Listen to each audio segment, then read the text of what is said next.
Hey there, it's Will Shannon, and I want to talk to you now about the importance of logic.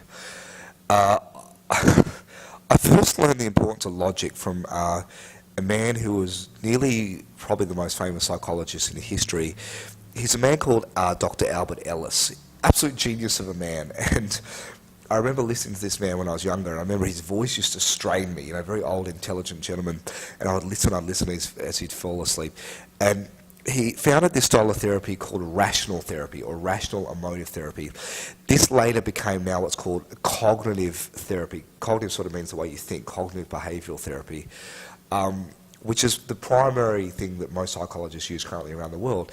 It's basically like taking control of your thought. Now, on this tape I've also taught you emotions in the muscles, so you've got to take control of patterns of physiology primarily if we've looked at the triad. But patterns of thinking is very simply this, that there is a time and place for logic. Now, you don't want to be so logic that you don't feel. You don't want to be so logical that you can't be empathetic. You don't want to be so logical that you can't reach out and feel another human being suffering, even if it makes no logical sense, and listen. And sometimes if you're with somebody, particularly if they're feminine, they just want to be understood. They don't want solutions and answers necessarily all the time at that point. But when it comes to ourself, not being empathetic to others, I want you to learn the skill of being rational and logical. Now, it doesn't mean you can't feel, you can't embrace your emotions, you can't, emotions where the fuel, the juice, the enjoyment of life is.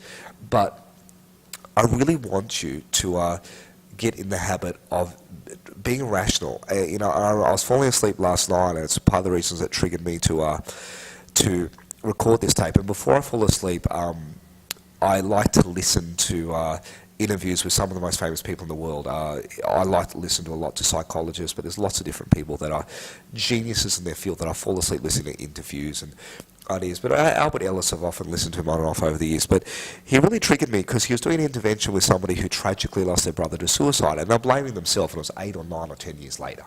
It was really time to let this go and move on. And he was having this thing, and he was really empathetic and understanding, but he said, you have to let the past go, you have to let this go now. It's time for us to forge a future. Forgive and forget. And so I'd really like you to get to the point where, we can be rational. So my homework to you is start to be logical from this tape. You can feel, but we're going to be logical. We're going to live in our values. We're going to breathe, and we're going to keep in touch with our feelings. But we're going to start to consciously generate our feelings rather than live in response all the time to our feelings, okay? I'll see you soon.